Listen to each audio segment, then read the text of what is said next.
Dashur teleshikues, përshëndetje, jemi edhe në një cikël të diskutimet lokale që organizohet nga shoqata Diversity Media, televizioni Alsat, projekti i cili mbështetet nga Civica Mobilitas. Dhe tashmë jemi në Gjevgjeli, në një qytet tjetër, për të krijuar mundësi që qytetarët edhe këtu të mund të shprehen për çështje që janë të rëndësishme për shtetin. Što tuku kažав дека сме тука во Гевгелија, дел од проектот Global дискусии на Diversity Media, проект кој има за цел да им дадем можност на граѓаните на 12 града во Македонија да се изразат за битни теми. Токму заради тоа проектот се вика Global дискусии, што значи на глобални теми, на државно ниво да се дискутираат на локално ниво, но сигурно за теми кои се битни. И денеска сме во Гевгелија и не можевме да не дискутираме тука за тема која е актуелна во случајот не само за Македонија, него и во глобална смисла на зборот на светски рамки.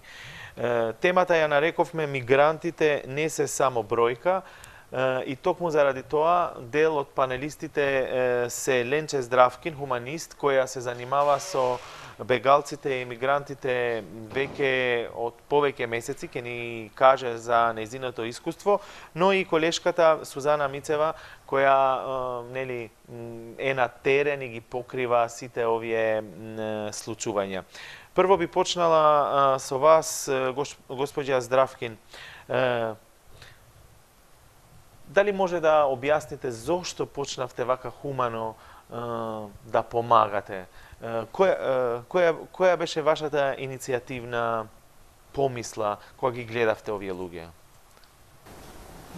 Со бегалците веќе се соочувам скоро 2,5 години, така да немаше никаква помисла за да почне да се помага. Апсолутно немаше време да се помислува зошто, како и колку треба. Самите бегалци, тоа беше многу одамна, уште кога законот во Македонија не беше се уште донесен. Тие не можеа да користат транспорт, не можеа да користат медицинска помош, пешачеа по автопатиштата низ Македонија, пешачеа по железничките пруги.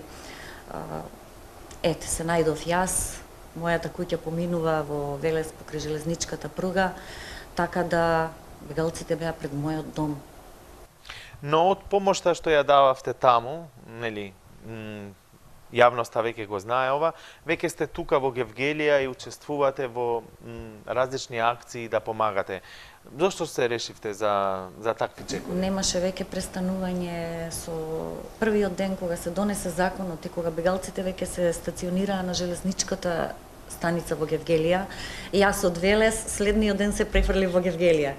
Така да од 19 јуни наваму јас сум секој ден во Гевгелија со нови акции, секојдневно со нови содржини, со помош, со се што ќе можам да овозможам да обезбедам за бегалците, спрема условите, какви се условите, тоа и обезбедувам. Веќе зборуваме и за условите. Колешката Сузана Мицева сигурно има повеќе детали. Што може да кажете за ситуацијава сега? Какви услови има во кампот? Со оглед на тоа дека ситуацијата, односно развојот на бегалската криза во Македонија, ја следам речиси од самиот старт, некаде од крајот на март месец оваа година. не можам да не направам споредба како беше порано и како е сега, бидејќи не би било објективно, нели? Битно е да се каже тоа. Сигурно. Од кога почна да функционира транзитниот камп, условите се значително подобрени. Можете да замислите како е кога со денови и часови пешачеја стотици илјадици луѓе со мали деца по пругите, покрај полето, низ автопатот, значи сосема небезбедно беше за нив, додека сега е многу побрз целиот тој процес. Транзитот низ Македонија е забрзан, условите во се подобруваат, секогаш може да се направи нешто повеќе, но просторот каде што во моментов е сместен транзитниот центар воопшто немаше електрична енергија, значи нови доводи на електрична енергија, нова трафостаница се прави. Сето тоа одолговлекува ако се има предвид дека и според информациите од Центарот за управување со кризи бавно им стига и помошта од Европа. Меѓутоа во моментов знам дека се затоплуваат со печки на плин и условите се солидни. Треба да се подобрат, меѓутоа мислам дека луѓето не можат да се пожалат бидејќи има и голем број на активисти на терен кои што прават се за да биде похуман третманот на. Токму кога сме кај активистите, еден од најистакнатите е тука со нас, но едно прашање за вас, оваа тема, оваа дискусија има тема мигрантите не се само бројка. Дали мислите дека на некој начин се промени перцепцијата која беше на почетокот на тоа дека има голем број на несигурност, дека мигрантите или бегалците носат големи ризици? Кој е чувството сега? Таа перцепција мислам дека сме должни и ние како медиуми да ја менуваме или да ја прикажеме реалната слика. Недостасува, верувајте, до пред неколку месеци, додека не се отвори кампот, регионалната телевизија ВИС, во која што работам и Телба беа едни од ретките медиуми, освен странските известувачи кои што известуваа за овој проблем. Едни од ретките кои што се интересираа кој е патот на бегалците и на мигрантите низ Македонија, со што се соочуваат, колку луѓе поминуваат. Значи на некој начин мислам дека медиумите требаше да ги поттикнуваат институциите, бидејќи нашите институции воодреагираа за сите промени што се случува овде. Така што мислам дека колку повеќе ние информираме, колку повеќе ги пренесуваме приказните кои што тие ги носат, луѓето ќе се запознаваат. Можеби жителите од Гевгелија се едни од ретките или од Велес, луѓето кои што имаат допир со мигрантите, со бегалците низ кои што поминуваат додека пешачеа. Но меѓутоа сега жителите на Тетово на пример или на Скопје многу малку знаат, значи тие треба да се информираат, да добијат реална информација, точна информација, што се случува, кои се тие луѓе, колку доаѓаат, со какви проблеми и приказни доаѓаат. Мислам дека се менува таа слика, ситуациите се менуваат, во секој ден има нови информации, затоа мислам дека ги гледаме како човечки суштества. Според вас, госпоѓа Здравкин, колку е промената перцепцијата? Бидејќи на почеток свесни сме дека имаше различни приказни, дека мислевме дека носат големи ризици, па имаше голем број на разни предрасуди од етничка смисла, од религиозна смисла. Денеска која е перцепцијата според вас? Еве вие сте еден пример кој придонесувате за тоа. Перцепцијата е многу променета. Јас мислам дека тука Македонија положи еден голем тежок испит во однос на етничката, религијата, така да тука се собравме сите од хуманисти, од невладини организации, од никој никого не прашува и никој никого не го интересира веќе кој и што е по националност. Него тука сме сите дојдени само за една цел. Тука сме дојдени за бегалците. Од ден на ден. Тешко беше. Не велам дека не беше тешко. Меѓутоа, состојбите толку се променети на позитивно, како што спомна и Сузе, медиумите си го сторија своето со редовно известување, со запознавање на состојбата на терен, така да состојбата е толку променета што луѓе што не се директно веќе соочени со бегалците, како што се еден Штип, како што еден Охрид, една Струга, Тие веќе доаѓаат секојдневно со својата помош, се организираат, дали во помали групи, дали во поголеми, преку социјалните мрежи, така да можам навистина да ги пофалам сите градови во Македонија, дека активно се вклучени веќе во помошта за бегалци. Сакав да се надоврзам, бидејќи да не излезе дека медиумите ја направија ја подобрија сликата за мигрантите. Знаеме дека сведоци сме дека понекогаш медиумите знаат и да го шират стравот меѓу граѓаните. Имаше и такви објави, такви приказни, такви прилози кои што ги видовме на вестите, кои што сметам дека не беа реални. Значи, вистината е секогаш некаде настрана. Не дека сите ситуации кои што се случуваат овде се позитивни, имало, меѓутоа медиумите имаат една многу тешка и чувствителна задача во овој момент, да не подлегнуваат на... Треба да се обсервира целата слика, значи не она што се случува во моментов не мора да значи дека ја одразува сликата на целокупната ситуација, бидејќи еве еден пример ќе ви кажам.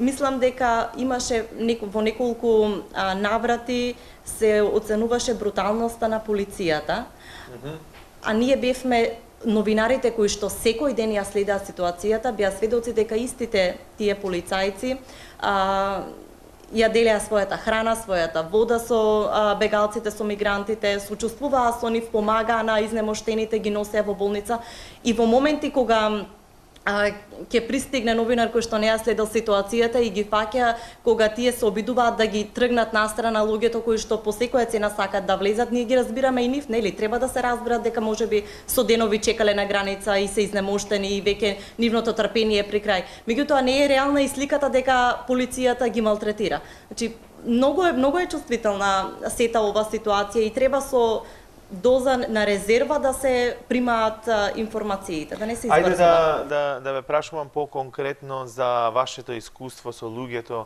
кои доаѓаат, какви проблеми они или од какви проблеми они заминуваат, бидејќи, како што реков, веќе спомнав неколку пати, темата емигрантите не се само бројка, значи они се луѓе како нас кои имаат сериозни последици и токму поради тоа заземаат такви чекори кои се драстични, така. Дали можете да поделите искуство во смисла на тоа од што они бегаат во суштина? Кои се најдраматични моменти можеби кои сте ги гледале? Да, секојдневно се соочуваме со нивните животни приказни, навистина се и жални, и тешки, знаат да погодат, меѓутоа тоа се трудиме колку можеме да им помогнеме. Можете да замислите дека едно младо момче што дипломирал медицина и е специјалист, интернист, ти го отвара телефонот и ја покажува болницата каде што тој работел во Алепо, во Сирија, и наеднаш кажува дека веќе нема ни еден член од неговото семејство. Неговата болница веќе е само рушевина, дека е само прашина и нема што да прави. А со своите 30 години ќе одам напред, вика. Додека не сум створил семејство, додека не сум оженет, додека морам да одам напред, вика, да чекорам, вика, па макар каде и да стигнам, а не знае ни каде ќе оди. Пред да дојдете тука, малце закаснавте. Така, закаснав. Која беше причината? Причината беше што едно поголемо семејство од 6 возрастни луѓе и 6 дечиња,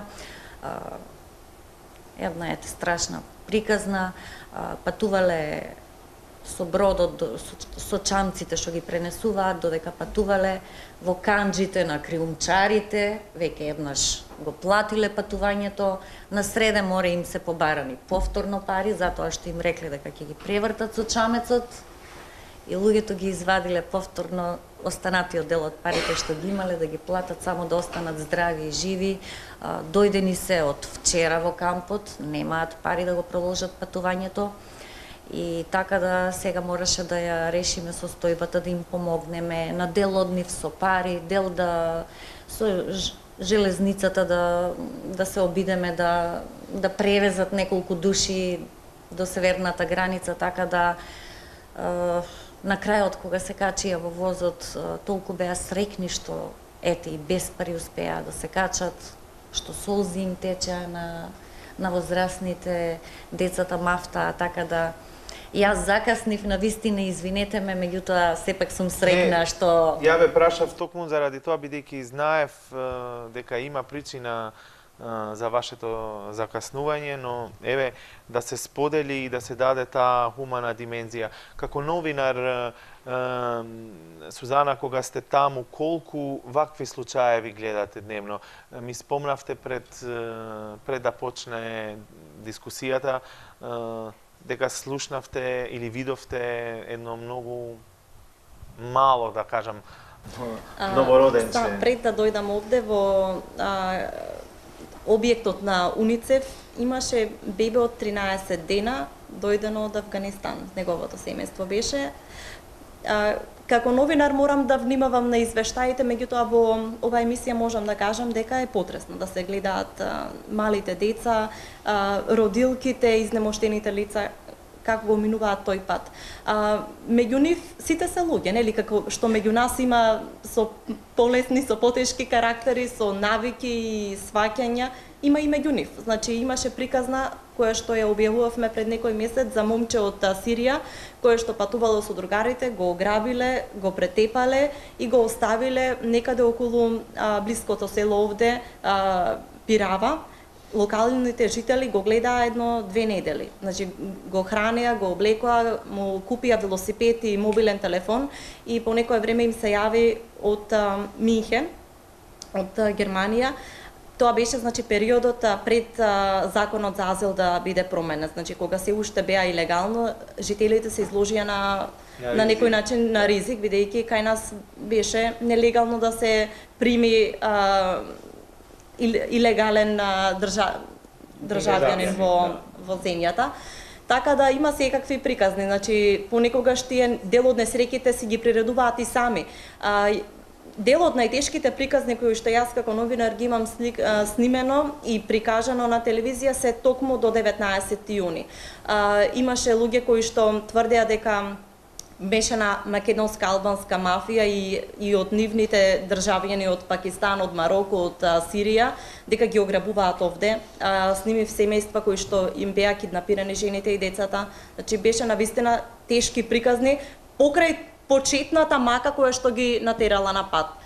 Така да мислам дека во моментов сето она што ние го носиме како информација е далеку полесно, ајде ако можам така да се изразам, од она што се случуваше до 19 јуни кога беше буквално хаос овде. Ние сме во Гевгелија и сакам да ве прашам, ќе имаат можности гевгеличани да се изразат ако сигурно мислат дека имаат нешто што да кажат, но како според вас реагираше градот, поготово кога беше бранот на бегалци на времето кога сепак тоа беше некоја чудна појава, не само за нас тука, него и во светски рамки. Еве како новинар прво, кои беа реакциите, како реагираа? Како реагираат сега, може би? Ние бевме понеинформирани, иако новинари, за разлика од гевгеличани. Тие имаа време да се подготват, бидејќи ова е процес кој што трае веќе повеќе од 2 години, како што вели Ленче. Значи, тие ги среќаваа мигрантите долг период. Најпрво во помали групи, подоцна многу повеќе ескалираше ситуацијата некаде околу јуни годинава. Значи, гевгеличани искрено нема некои тешкоти, затоа што мигрантите не сакаат да се задржуваат тука, нема голем допир. Некои луѓе кои што имаа лозиња или своји посеви покрај патот на мигрантите, покрај пругите, сведочија дека им давале вода, им давале палто, вишок храна што ја носеле со себе, меѓутоа знаеја да кажат дека немаат штети од нив, дека не се опасни. Сепак кога почна после 19 јуни, кога се отворија границите, кога тие можеа слободно доаѓаат, транзитниот центар не функционираше се уште, поаѓањето беше од железничката станица. Илјадници луѓе се задржуваа во градот додека да бидат регистрирани, додека да тргнат, и тука настана еден хаос и можеби и немир, бидејќи се поремети секојдневното живење на гевгеличани. Меѓутоа, мислам дека тие беа трпеливи и дека добро се носеа со ситуацијата и се уште се носат. Мојот впечаток е тој, Ленче е уште повеќе присутна тука, сигурно може да каже. Кој е вашето видување? Да, бегалците додека се регистрираа на железничката станица во Гевгелија, имаше дел од нив што има големи потреби што самите можат да ги задоволат, да си купат лекови, да купат ранец или патики, и они бара каде да прошетаат, како да прошетаат. На почетокот малце се јави тој еден отпор кај гевгеличани, меѓутоа неминовно беше тоа што нели, центарот на градот е тука блиску до железничката станица, а они имаа потреба за малите деца да купат млеко, меѓутоа после тоа се средија работите, многу набргу се оформи веќе транзитниот центар, така да тоа беше еден многу краток период и бегалците беа стационирани од самата граница, влезот им беше обележан веќе, така да денеска веќе бегалците не се дел од градот и од гевгеличани. Да, веќе не можат да се видат по градови, но во овој контекст дали гледате или мислите дека има стравови некакви од непознавањето од луѓето што доаѓаат, бидејќи мора да истакнеме дека освен бегалците сега има и голем број на мигранти кои имаат други цели, да кажеме, нели, одат или сакаат да заминат во Западна Европа поради други причини. Па во овој контекст, дали мислите дека има веќе стравови некакви за било што? Јас мислам дека нема толку стравови затоа што нели, службите се од центарот, секоја работи својата работа, дека можеби, ете, како што знаат да кажат, некој терорист да не помине или, нели, можеби има некој исклучок. Меѓутоа, јас, армијата, полицијата, се тука, граничната полиција, што им ги средуваат документите, што ги прегледуваат, каде има некој сумњив знак да направат интервју, да го сослушаат, ако треба еден ден да остане, така да работата службите си ја тераат безпрекладно. И моето видување е малку поинакво, бидејќи има и голем број на илегални поминувања, значи надвор од утврдените премини кои што ги контролира полицијата, и секогаш постојат зелени појаси на граничниот премин кои што се уште, иако има жичана ограда, може да се поминат. Постои опасност, бидејќи вие кога имате една таква масовна миграција, може било кој да помине, бидејќи секогаш може да се најде начин. Не можеме да ја исклучиме опасноста, не е фер да речеме дека кој може да потврди кој што се минува, меѓутоа па не е ферно од друга страна и да се фрли целата таа вина врз бегалците, бидејќи навистина има недолжен народ кој што сигурно од лесно не тргнал.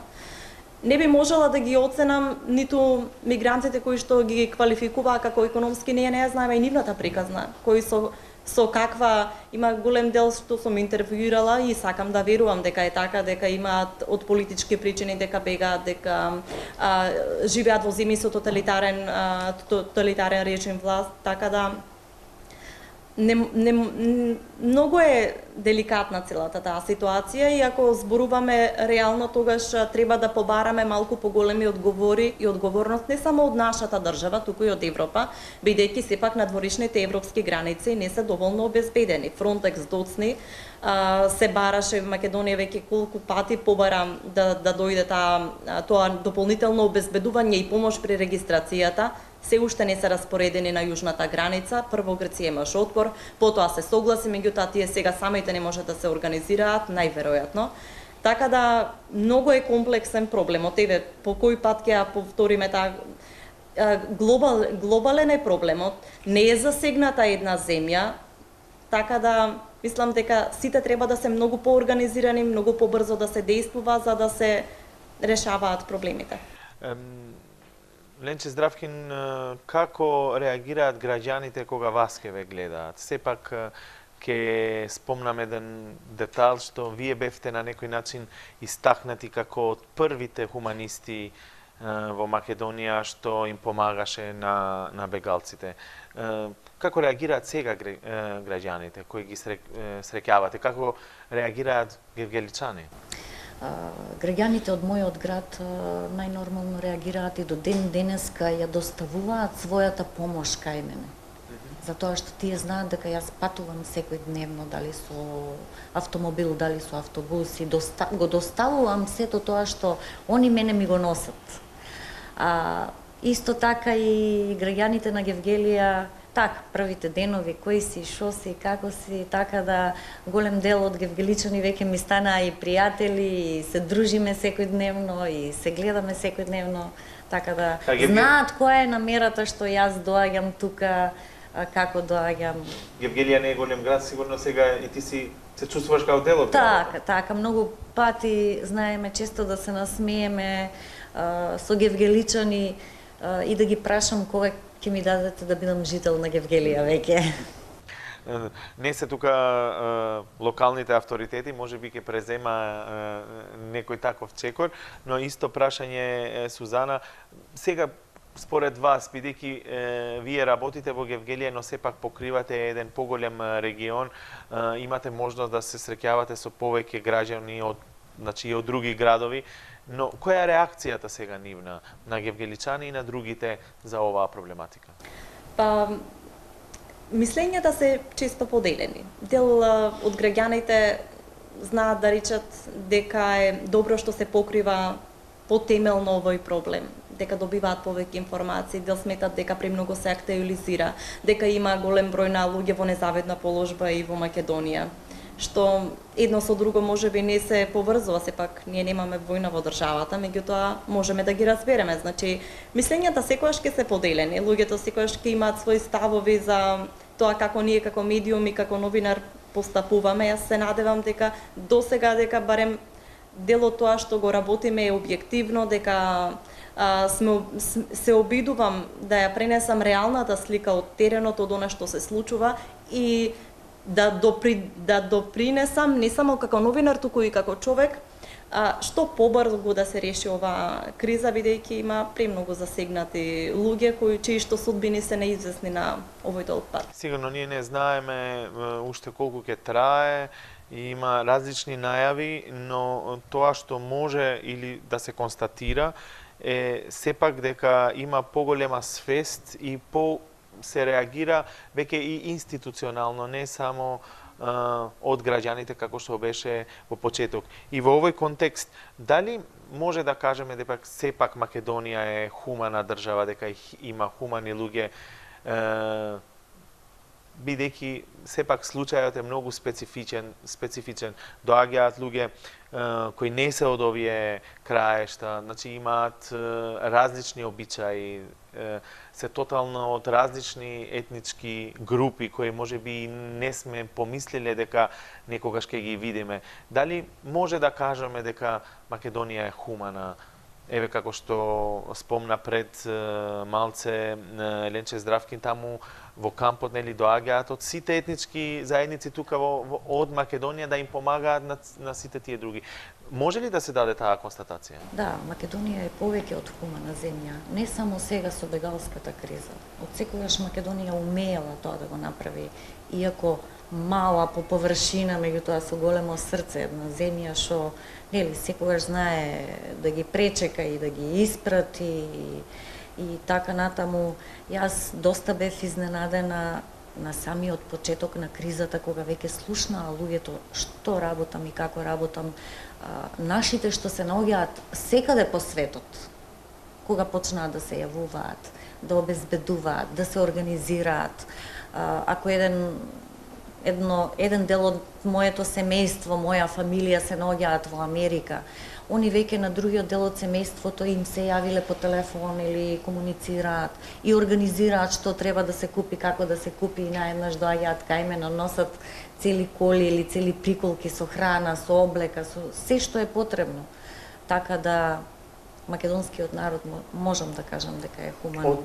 Од каде се има луѓе, волонтери кои помагаат во кампот, Сузана? Волонтери има од многу земји, има доста од Америка, има од Шведска, сретнав, потоа имаше од Селенче ги среќавме. Има од Данска, има од Данска, Французи, мислам дека имаше и од Британија. неколку, значи и се менуваат, бидејќи сепак станува збор за глобални организации кои што се занимаваат со прашањето на бегалците, пак тие прават и размена, значи сите овие дел од нашите активисти одат во кампови во Германија, други доаѓаат тука, значи има соработка на тоа поле и има многу заинтересирани, ама голем бројот и на наши локални граѓани кои што Добро, тогаш од Македонија доаѓаат од Скопје само или од други градови? Кое е вашето искуство? Мислам дека требаше време за луѓето од останатите градови да се вклучат во ова акција, во помагањето на бегалците, меѓутоа се повеќе активисти се јавуваат, има и од Гевгелија, веќе знам дека има голем број.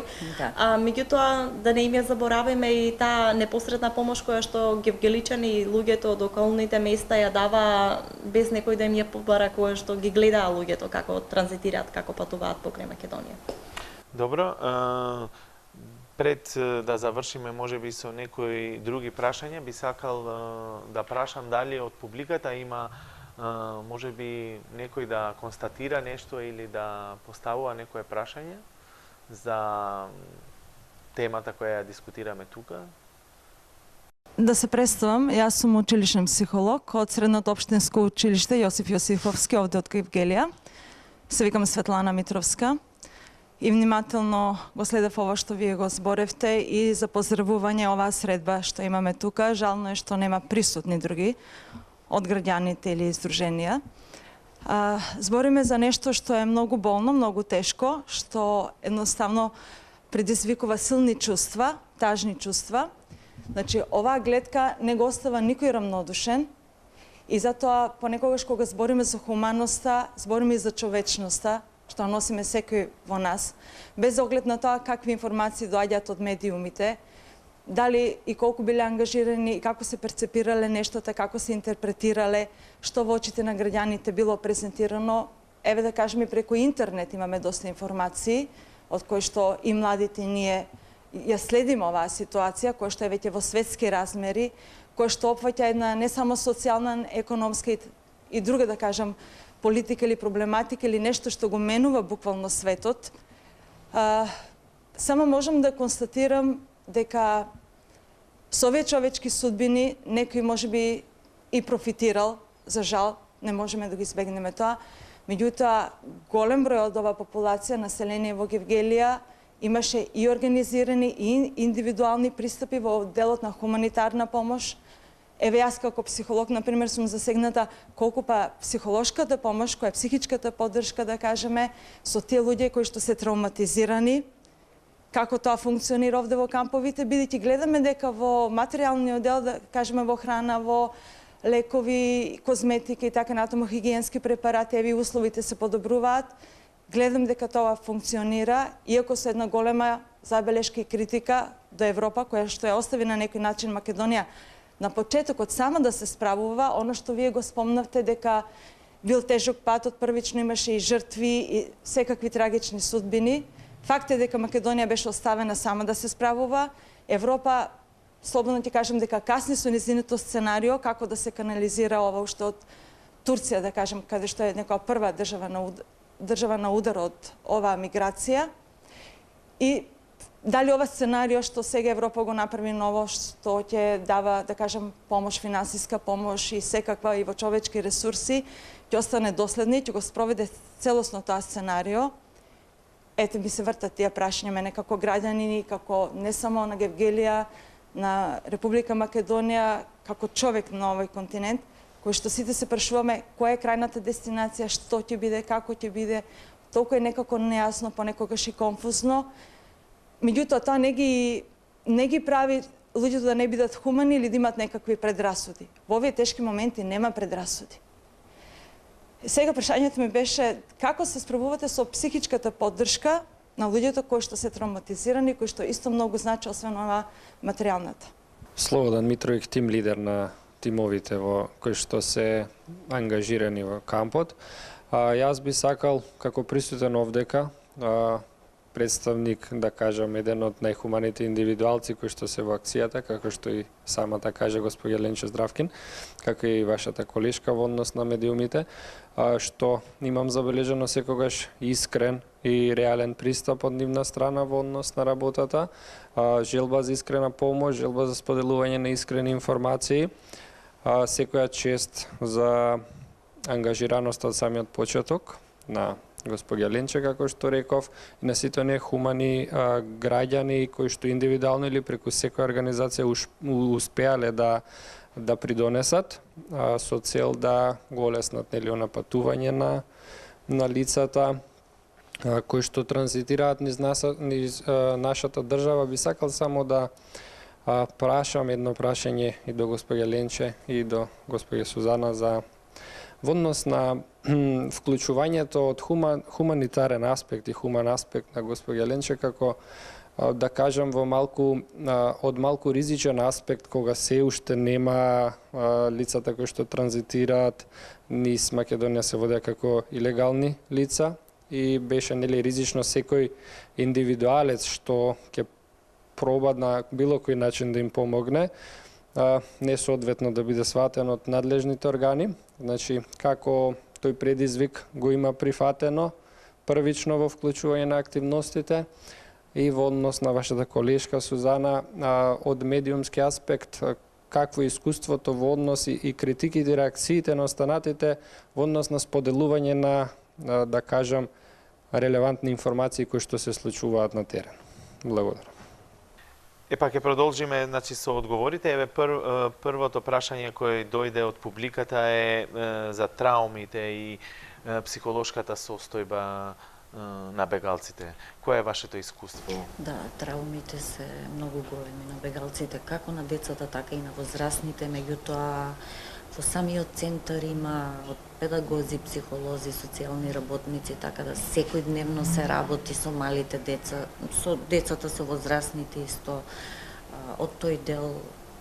Значи има грижа и од тој аспект. Има, навистина, има многу голема грижа од тој аспект, да. А она што беше прашањето до Европа, ние сите секој ден се прашуваме. И секој ден следиме медиуми, каде ќе има средба, каде ќе се сретнат во Женева, ние секој ден тоа го следиме и ние истото се прашуваме уште колку ова ќе трае, и како ќе трае, и како ќе заврши. Истото прашање за сите нас. Сузана, за првото прашање, според ваше искуство, колку сигурно ја кажавме сликата дека има големи трауми, но сепак кога стигнуваат во Македонија, дали има такво чувство на олеснителност од страна на бегалците, на мигрантите? Се повеќе се екипираат тимовите, особено од институциите. Мислам дека тука голем дел треба да одиграт и Министерство за труд и социјала. Имаше сериозни критики дека недостасуваше координација помеѓу државните институции, помеѓу невладините организации присутни на терен, значи не дека никој од нив не функционира, туку требаш поголема циркулација на информации, значи им недостасуваше сплотеност. Требаше можеби да се видат повеќе такви травматични слики или случаеви најверојатно за побрзо реагирање.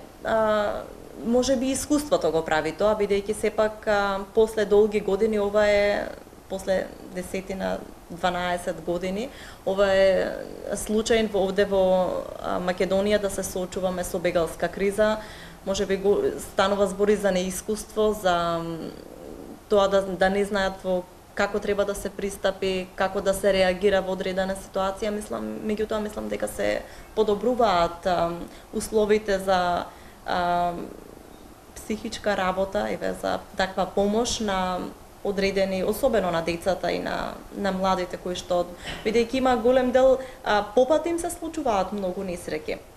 Се превртел чамец, се патуваат во мали чамци по 50-60 луѓе, дел од нив доживуваат нели бродолом, дел некое невреме кое што се случило, загубат членови на семејството по патот, значи има многу работи кои што во треба да им се помага, така да треба да се биде навистина подготвен на разни ситуации кои што ќе се случуваат ад хок, да речеме. Има повеќе или има голем број на деца, дали на нив им треба поголема помош од овој карактер? Или сепак без разлика? Потребно е како на децата, така и на возрастните. Имам понекогаш чувство дека малите дечиња, ако тече патувањето без некои поголеми проблеми, дека се на некое екзотично патување. Бидејќи тие се деца и во некои моменти ќе ги видите дека нивните родители се истоштени, тие скокат покрај нив, се радуваат, им дале дел од пакетите што ги делат хуманитарните организации, го доживуваат како игра. Не дека тие не го чувствуваат сега студот и временските неприлики, понекогаш им е ладно, понекогаш храна недоволно кога патуваат, меѓутоа сепак се деца. Добро, и другото прашање за реакцијата на публиката, за начинот како медиумите објавувале и поготово вие лично кога еве сте објавувале стори кои можеби не биле типични или не биле така како што публиката ги очекувала. Какви реакции сте имале лично вие? Лично сум немала некои сериозни негативни реакции. Реков и претходно, имало во смисол дека премногу внимание, премногу простор им посветувате, меѓутоа немало дека известувањето е пристрасно, дека премногу ги жалиме, бидејќи јас сметам и тврдам дека и секогаш сум се трудела и реалната слика да ја принесам без нарушување на тој професионален однос. Граѓаните знаат да не препознаат луѓето, односно новинарите, новинарските екипи кои сме на терен, ни носат приказни. Еве тоа можем како позитивно да ни речат имаше човек кој што останал во некое село подолго време, а пред законот беше навистина чувствително да се работи со оваа тема, бидејќи зошто беше чувствително? Заради тоа што се крие луѓето кои што помагаа. Дури ние во еден момент имавме дилема дали ленче треба да ја снимаме, периодот пред да се промени законот, дали ќе направиме проблем, па се явувавме во полиција, па да прашаме. Значи сите имавме една, толку беше конфузна ситуацијата, што смееме, со што смееме да им помогнеме. А во една ситуација со колегата снимателот со кој што патуваме од Струмица до Гевгелија секој ден, имавме татко со 4 малолетни деца на велосипед на самиот автопат. Значи во една страшно незгодна ситуација и ние ризикувавме, ги качивме децата едно 10 километри, ги пренесовме. И ни рекоа дека тоа е незаконско. Меѓутоа еве во нешто што не го регистрираш како новинар, тоа не е нешто за телевизија или за да покажуваш. Него има човечки моменти. Има човечки моменти, имаше моменти кога известувачите од странските медиуми плачеа со бегалците, кога доаѓаат турканиците, кога стануваа, кога сакаат да влезат, имаше 2-3 ситуации такви. Имаше кога луѓето, колегите ги фрлаа камерите и фотоапаратите им помагаа на изнемоштените да поминат кога колабираат деца и значи ја напушташ приказната и својата работа за да им помогне. Имало секакви ситуации. И за крај, вашиот одговор, Ленче Здравкин, дали мисливте дека стварно ризикувавте многу кога им помагавте на луѓето, на бегалците, на мигрантите, тогаш кога законот тоа го забрануваше? Значи, никогаш не го сватив јас лично како кривично дело или дека нешто кој знае што лошо правам. И иако бев опоменувана од пријатели, од соседи, па внимавај што правиш, па како правиш. Меѓутоа, сметав дека ако на човек паднал пред мојата куќа или на улица сум го видела, дали е македонец, дали е сириец, дали е афганистанец, не е битно, мораш да му помогнеш. Ако еден татко со 2 дечиња од 4 и 5 години паднал на патот и се онесвестил, децата вриштат, што сум можела друго да направам?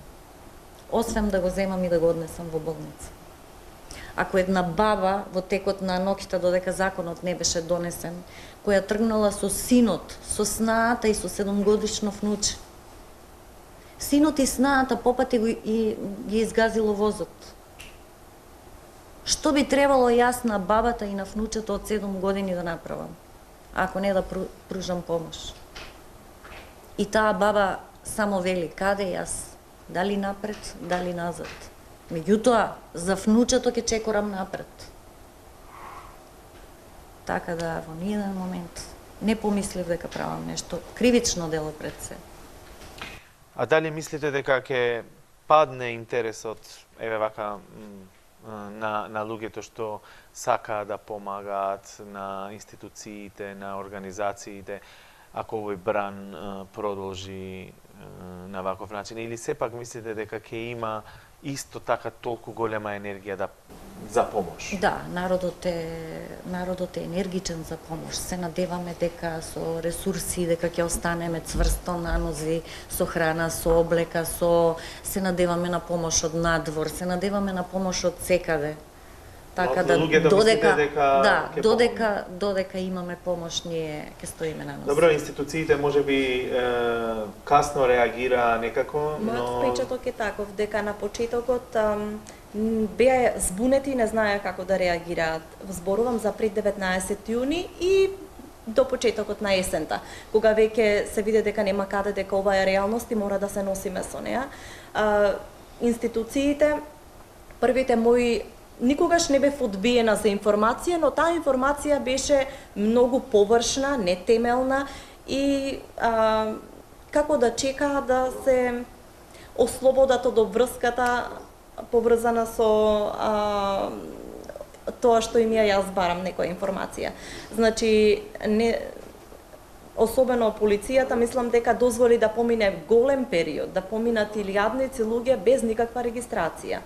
Србија многу побрзо го промени законот, многу побрзо дозволи транзит, отколку ние. Значи имавме примери како да се справуваат земјите во регионот и кога ние видовме дека имаме неконтролиран прилив од Грција, мислам дека требаше.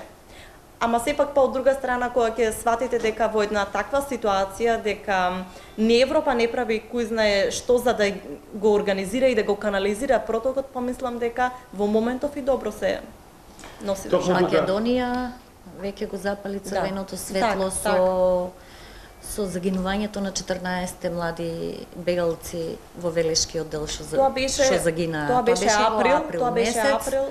Тогаш но Македонија имаше го доста запали време да се црвеното организира, светло. ама да не забораваме дека во Македонија се случуваат и други политички моменти кои што можеби ја дефокусираат државата, институциите. Но сепак таа констатација што може да се даде е дека ако институциите на некој начин со задоцнување можеби реагираа, луѓето како што е господјата Ленче Здравкин и другите луѓе, поготово од Гевгелија, покажаа огромна хуманост и токму тоа покажаа дека мигрантите, бегалците не се само бројка или луѓе кои само поминуваат, него се реални луѓе кои имаат реална помош.